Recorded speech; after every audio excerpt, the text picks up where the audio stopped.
Salut à vous, la team Digital Marketing. Eh bien, aujourd'hui, on va aller voir du côté des réseaux sociaux et essayer un peu mieux de comprendre les différents algorithmes, pourquoi qu'une publication va être boostée et pourquoi, au contraire, elle ne va pas être boostée. Et je vous montre deux très belles infographies qui vont vous détailler tout ça, évidemment, après l'intro.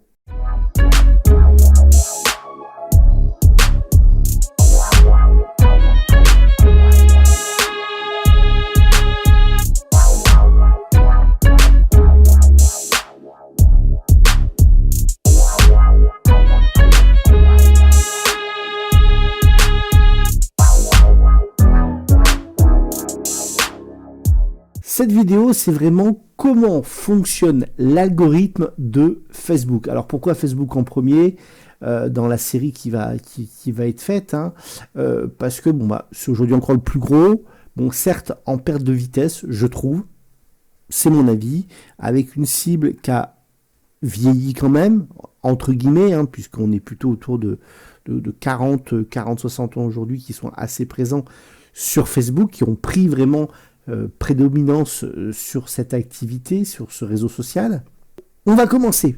Au-delà de votre publication, elle peut être très bien, elle peut être très bien faite, mais est-ce qu'elle va être en fait, grosso modo, de qualité? Alors de qualité selon les critères Facebook, bien évidemment.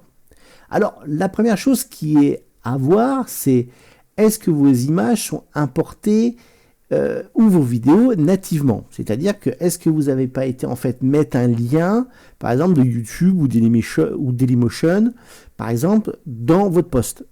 Là, automatiquement, vous allez perdre des points. Voilà. Donc, il faut importer, ce qui est conseillé, c'est d'importer en fait votre vidéo au sein du système Facebook. Pourquoi? Parce que en fait, Facebook en a marre d'envoyer en fait, grosso modo, des gens ailleurs. Donc, il vaut mieux avoir ces vidéos et images nativement. Vidéo en direct, alors ça se fait de plus en plus aujourd'hui avec les fameux Reels qui sont mis en place. Donc pas de lien externe, donc c'est plutôt du texte, on va dire, qu'il faudrait mettre aussi en place, et pas de post à piège à clic. Alors qu'est-ce que c'est que ce post à piège à clic? Eh bien en fait c'est d'essayer de faire cliquer des gens pour les rendre interactifs, pour créer en fait du faux engagement. Donc faites attention à ça. Voilà, donc le post ne demande pas aussi de j'aime ou de partage ou de commentaire. Très important, style allez cliquer, faire j'aime, tout ça.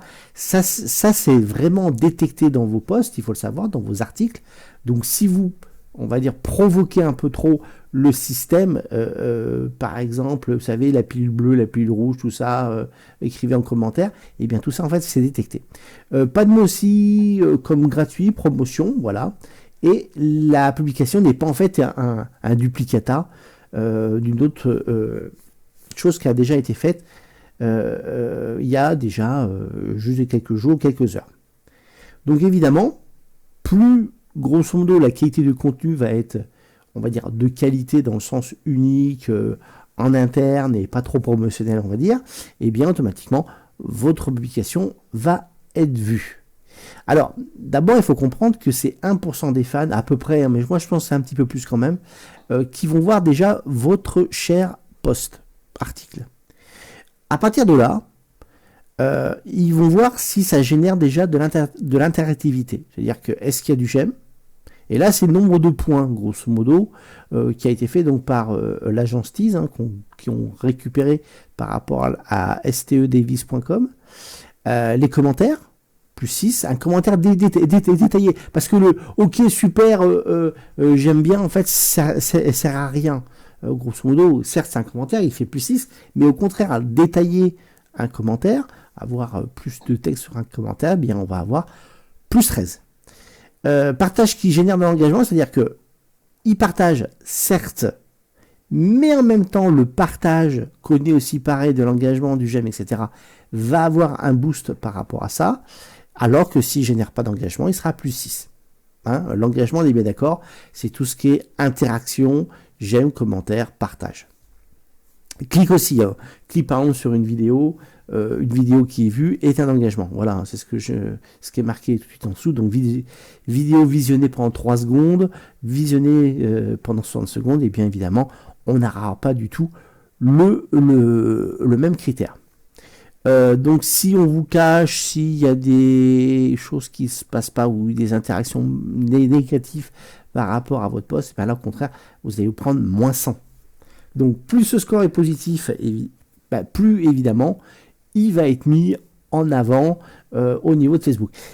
Pour ma part, sur ce sujet, je pense que le partage reste pour moi la possibilité vraiment de booster le fait d'être vu. C'est-à-dire que plus vous avez de partage, plus en fait, vous allez gagner vraiment en visibilité. Au-delà même de vos fans, ce qui est encore plus fort. Donc signaux de classement, tout simplement, donc le post traite d'un sujet tendance. Donc Facebook doit avoir un espèce d'algo qui doit détecter les tendances du moment. Votre page partage régulièrement du contenu de qualité. Donc en fait, grosso modo, si vous avez déjà une bonne interaction, un bon levier, on va dire, en amont sur les anciens posts, et bien automatiquement, vous allez être naturellement boosté. Vos fans interagissent régulièrement avec votre page, votre communauté discute en commentaire sous publication, donc c'est pas qu'un commentaire, c'est-à-dire que s'il y a vraiment des commentaires, oui, là ça marche dessus, et les photos, vidéos, textes génèrent des interactions de la part de vos fans. Tout en sachant que c'est la vidéo qui, elle, gagne en fait vraiment en puissance par rapport à la photo, puis au final au texte. Et alors ça, c'est un critère qui est aujourd'hui primordial au sein des différents réseaux sociaux, c'est la régularité. C'est-à-dire que si vous arrêtez, grosso modo, pendant 1 mois ou 2 mois de faire des posts, vous allez perdre en fait tout le bénéfice que vous avez fait. C'est-à-dire que les réseaux sociaux attendent de vous tout simplement que vous soyez régulier sur leur réseau pour pouvoir en fait avoir toujours de l'actualité. Alors, c'est pour ça que j'en reviens à une vidéo que j'ai fait au mois de décembre sur le calendrier des réseaux sociaux pour vous donner des idées. Car si vous n'avez pas d'idées, vous ne savez pas quoi mettre, donc vous allez perdre en fait cette régularité. Donc en ayant des idées, vous allez être régulier, donc vous allez gagner. Alors, cet algo, en fait, ce calcul de l'algo était fait en 2019. Là, en 2022, j'ai retrouvé par FirstLink une autre infographie qui, grosso modo, est à peu près la même. Donc pareil, pas d'incitation, le live, tout ça est calculé, on est à peu près sur les mêmes taux d'engagement en termes de critères, voilà, et les interactions, toujours pareil. Donc ça n'a pas bougé, depuis maintenant 3 ans, c'est toujours le même type d'algorithme qui se passe. C'est pour ça que vous pouvez vous dire à un moment, je vois certains posts de mes amis parce que il y a l'interaction, et au contraire, je ne vois pas parce que, si vous regardez bien, en fait, il n'y a pas d'interaction. Pour les pages qui sont mises en place, je pense qu'ils ont encore d'autres critères beaucoup, je dirais même beaucoup moins souples que ces critères que vous venez de voir, parce que on voit rarement quand même les articles des pages, sauf bien sûr si elles sont sponsorisées par rapport à ça, ce qui est très dommageable. Voilà, merci de m'avoir suivi, à une prochaine vidéo.